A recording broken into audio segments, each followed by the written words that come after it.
I'm going to talk a little bit about economic justice, and as a former state representative for this area, I know it pretty well. I was the state representative for 10 years, and my district went somewhere up around, I guess up in here, and parts further east. But I can tell you, you heard Paul talk about the quarter-acre lots. There are a lot of small lots in here that people have been living. I mean, the families have owned those houses for generations. So they,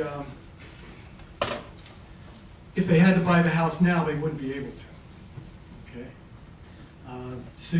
roughly 60% of the people that work, and this is the last decade's census, the people that work on Cape Cod, 60%, not the people that live, but the people that work on Cape Cod, work in service area or retail trade.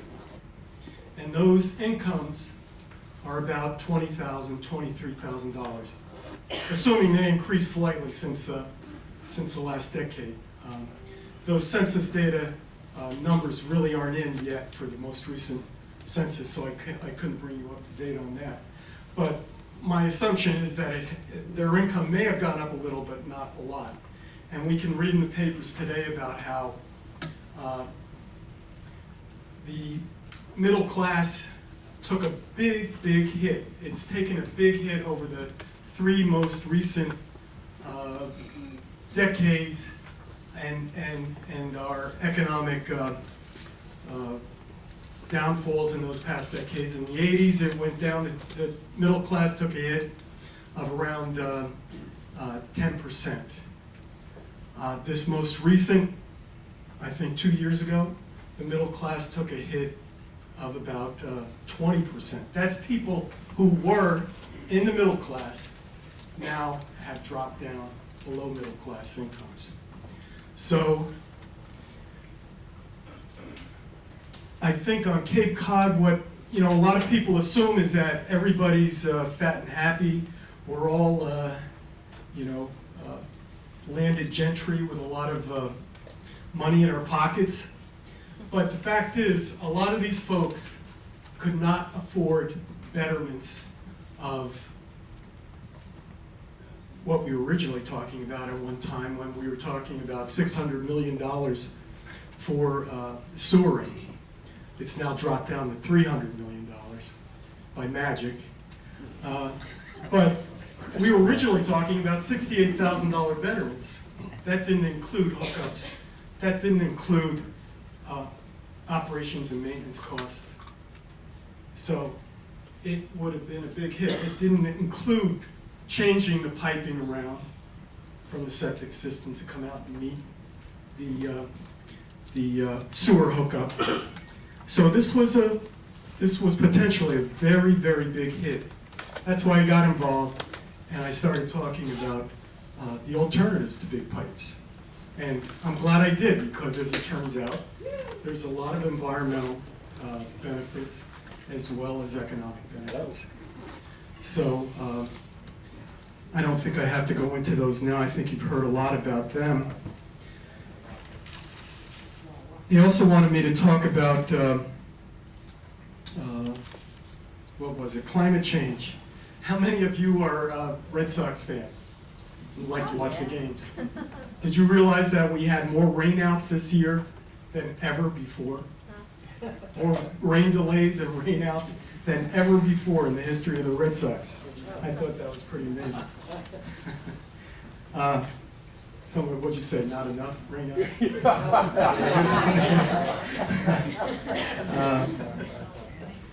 Anyway, today too, if you read the Globe, the back page of the front section, you can read about how this last decade, this past year, 2011, we set the record for billion-dollar weather-related catastrophes. Anybody see that? We've had 12 of them in the United States alone. $12 billion related catastrophes. We've About 1,000 people have died because of these catastrophes in the United States.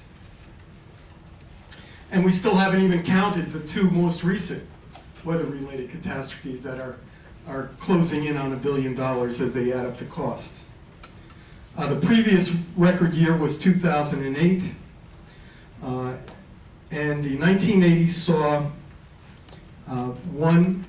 in the 1980s we had one catastrophic weather-related incident per year during the 1980s.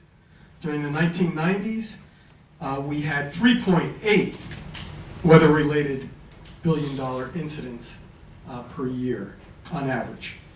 And in the most recent decade, that number jumped to 4.6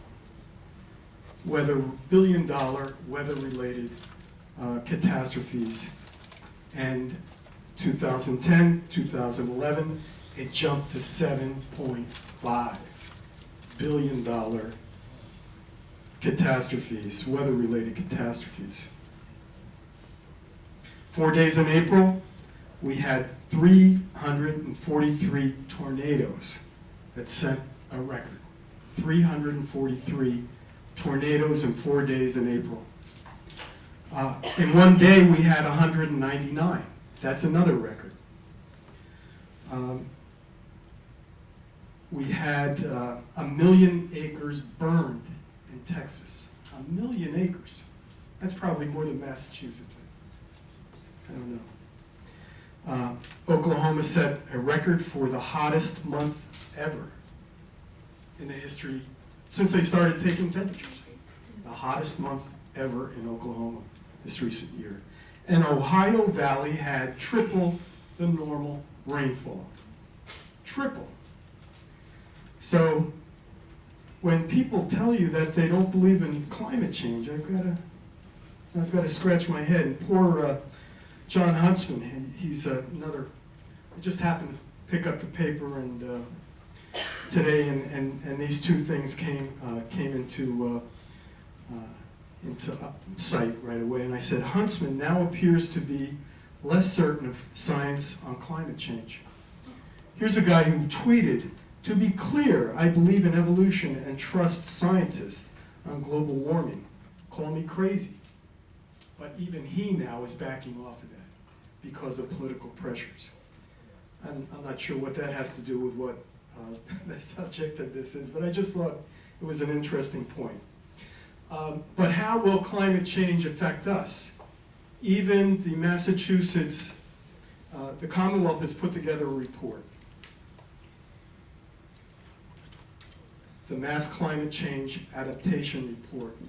Ray Jack actually served on that committee that wrote that. I think Ray's going to be on our dais in a few minutes. But they're predicting, they use the IPCC, International, what is it? Panel of Climate Change. What is it? Panel on Climate Change, International Panel on Climate Change. They predicted a 1 foot sea level rise. That's their low end of the estimate. 1 foot level of sea level rise by the end of the century. Their high level, or their high emission scenario, that includes thermal expansion of the oceans, melting of the ice caps, West Antarctic ice sheet collapse. They say sea level rise could be 6 feet. So we're talking about between at least 1 foot and 6 feet in sea level rise. Now, most of our places will still be on dry land if the water just stayed at 6 feet. But we know from storm surges and the hurricanes that we get that we're going to have a lot of houses underwater during the hurricane season in the future. And before we go and put this infrastructure in the ground, these big pipes, if we do go with sewers, we've got to anticipate that. We've got to anticipate what flooding of these areas is going to do.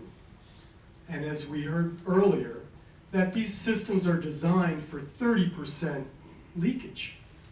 30% leakage. So if sea level rises and then the groundwater goes up, which it will do, you're going to get these pipes pulling in a lot of fresh water and salt water, and you're going to get a lot of disruption of this piping. And it may not make sense economically to put this kind of investment in this kind of infrastructure going forward. Nor would it be responsible for us to do this. This is an editorial on my part right now, as you can probably tell. I think it would be irresponsible for us to put the big pipes in now, because the energy intensity of that project is much, much greater than it is for the alternatives. Even just making concrete is energy intensive before it even gets transported to the place where it's mixed and then poured into the forms. It's tremendously energy intensive. So I think I can stop there. If somebody has some brief questions, we can take them, but I just as soon get on. Mike? Well, the ironic thing is that wastewater treatment, especially in treatment plants, actually generates huge amounts of carbon dioxide. And during denitrification, they occasionally emit nitrous oxide. Both of them are greenhouse gases. Exactly, and so not only do you have that, but you have the amount of electricity required to pump this wastewater all these miles back to the treatment facility. And as you heard earlier from one of the presenters, they create carbon dioxide that ends up in the atmosphere and then falling back down in the form of atmospheric deposition. Actually, we have a law that an article that we were trying to get through in town meeting. It didn't go well. It was to limit, and I don't know if Paul's still here, but it was to limit the construction of big buildings on these sites after the sewering is put in. And we couldn't get it through. You need a 2/3 vote. I don't think we even had a majority vote to do that. And the fear was people would be prevented from being able to add a bedroom to their home. And really what our concern was, putting skyscrapers along the coastline, and because there's sewering available now. So that was one of the issues. Dave, I think we have probably your one. Since the state has an environmental justice policy, how will that be applicable when the towns submit their comprehensive wastewater management plans? It's a good question. I don't think it's I don't think DEP takes that into consideration. I think we're going to have to raise that issue and raise it hard and keep reminding them that that's the largest reason we're doing this. Thank you very much.